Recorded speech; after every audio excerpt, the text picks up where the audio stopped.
ఈరోజు మీకు నా ఒక ఎక్స్పీరియన్స్ షేర్ చేసుకుందాం అనుకుంటున్నాను. ఏంటి అంటే క్లాస్ రూమ్‌లో స్టూడెంట్స్‌ని క్వెషన్స్ అడిగినప్పుడు వాడికి తెలిసిన అంటే కొన్ని క్యాజువల్ క్వెషన్స్ ఉంటాయి.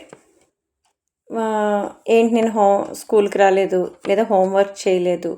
సో, వాడికి ఆన్సర్ తెలుసు. హోంవర్క్ చేయలేదు అంటే బయటికెళ్ళొచ్చు లేకపోతే వాటెవర్ ఇట్ మే బీ.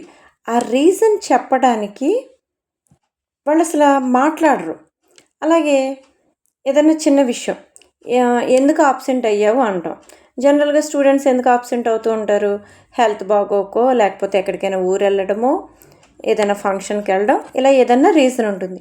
ఆ రీజన్ మేడం నేను ఈ రీజన్ వల్ల రాలేదు అని వాళ్ళు టీచర్‌తో కమ్యూనికేట్ అవ్వడం జరగట్లేదు. చాలా తక్కువ మంది స్టూడెంట్సే అలా కమ్యూనికేట్ అవుతున్నారు. మరి మీ అబ్బాయి గాని, అమ్మాయి ఎలా కమ్యూనికేట్ అవుతున్నారో టీచర్‌తో ఒకసారి మీరు చెక్ చేసుకున్నారా? చెక్ చేసుకోకపోతే ఈరోజే టీచర్‌ని కన్సల్ట్ చేయండి. మా అబ్బాయి క్లాస్‌లో యాక్టివ్‌గా ఉంటున్నాడా?